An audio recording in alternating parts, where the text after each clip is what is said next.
Welcome to Southwest Yard and Garden. I'm Curtis Smith. Today we're with Patricia Aaron, Extension Home Economist with Bernalillo County. And she's going to teach us about food preservation, especially food dehydration, which is really important at this time of the year.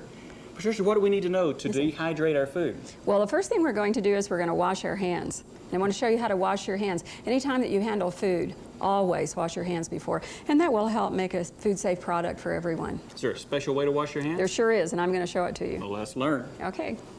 To wash your hands, to make them ready to prepare food, you want to first remove any watch or any rings that you may have, and then wet your hands, lather really well, and rub your hands together for 20 seconds. It's that abrasion that's going to remove any kind of bacteria, microorganisms, or contaminants. So I took my watch off. How do I know when 20 seconds is up? Oh, you could recite the alphabet if you like. A, B, C, D, E, F, G.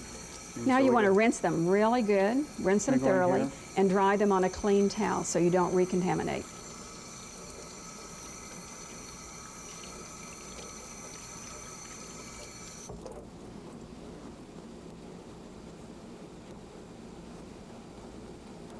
Well, Patricia, our hands are washed. What next? Well, I want to tell you a little bit about dehydrating food. Dehydration is the oldest known way that man has preserved food. It's very economical. Here in New Mexico, it's perfect because we have our New Mexico sun that's always nice and bright, and we have low humidity. So you don't really need a big fancy dryer like this. I see you do have a pretty fancy one here, but And, if well, you don't have it, there are ways to do it? There sure is. You could do it in your oven and prop the door open, and you would do that at the lowest setting on about 150 degrees Fahrenheit. Or you could do it outside, and if you were doing it outside, hand me that screen. You'd want to. 150. That sounds like New Mexico to me. That's your oven temperature. You want to be sure that the screen is a food-grade safe plastic or stainless steel. You don't want to use a window screen because sometimes those are galvanized metal and you have an interaction with the acids in food that could cause a type of food poisoning.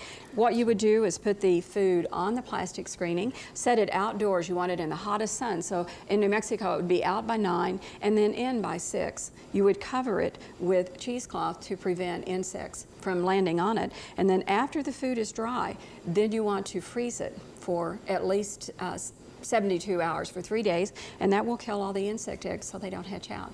Okay, I see you've got apples. Yes. You said you have to use something to keep them from turning brown, because I know if I slice an apple and am slow to eat it, it begins to turn brown pretty quickly. Right, and that happens when it oxidizes. Apples, peaches, apricots. So what we're going to do is make a solution to cover the fruit so that it doesn't turn dark. Try that apple.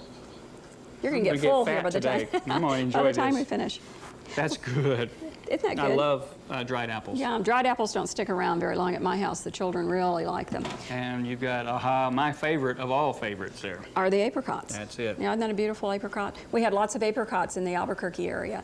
I guess maybe on the state too. This was a good year for apricots. Yeah, I'll try that one. It's good. This is worth doing. Oh, good. Well, I'm going to show you how to fix the apricots, peaches, and apples so they don't turn dark. I've taken I think these are Alberta peaches. Okay. Yeah. Big, beautiful and peaches. what I have done is slice them, or rather peel them. Peeled them first. And I put them into a solution. Let me get the towel back here. You have to put them into a solution that prevents them turning dark. One of the products you could use is like Fruit Fresh. A less inexpensive product is just old vitamin C, which a lot of people have in their homes. You use 6 500 milligram tablets to 1 gallon of cold water. Put them in a plastic bag. I was wondering about that. Yeah, and then just take your rolling pin, smash them up, so you've got a powder. Oh, that was easy. Yeah, see you right didn't here? even need my help there. I thought about asking you. I knew you would. And then I've already dissolved in the water, and you can see these peaches have been in here about 30 minutes, and they haven't turned dark at all. With the peaches, what we're going to do, we're going to cut it in half, twist, so that we can take out the seed. I did plums 2 weekends ago, and this is how I did all those plums. And then we're going to cut them in very thin slices. About how thick is that? 1/4 inch thick. And that'll give you a nice slice. When you're dehydrating, a real trick is that all of the slices of anything need to be about the same size, so they all dry at the same time, and you're not having to go to take them off the screen as the thinner ones dehydrate first.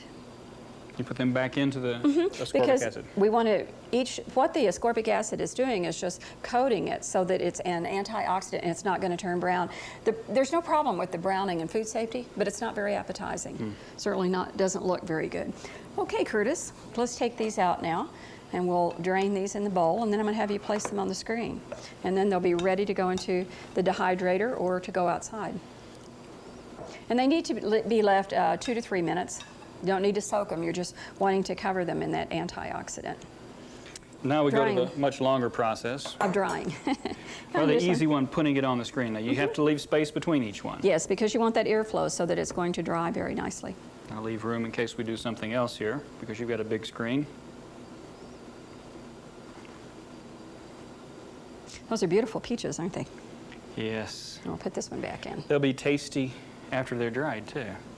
We've talked about fruit now. Do you have can you think of anything else we need to tell the viewers about fruit or anything that you'd like to know? There are some fruits that have already been harvested. I'm wondering something like cherries, which we had a pretty good crop this year.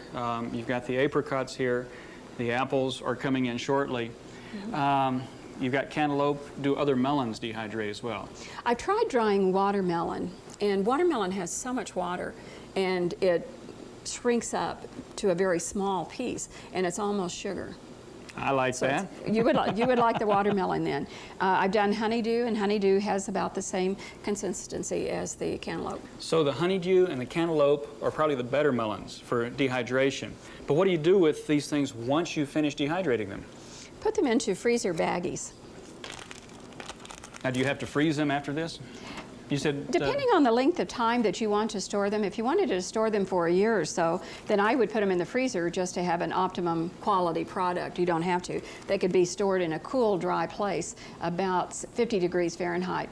These type of things don't tend to stick around your home. Okay. And People really like dehydrated products. we eat them fast. I noticed you didn't Yes. zip it closed. Nope, you need to press out the air because oxygen would destroy the product. Okay. Close it, and you've got a product to store. Good.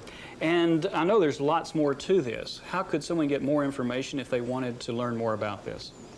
Extension has a publication on drying foods, Guide E322, which you can request from any Cooperative Extension Service office in New Mexico. And we'd be happy to send it to them. Great. And thank you for this. This was Thank you for having me. interesting, and it was Good. quite tasty. Good.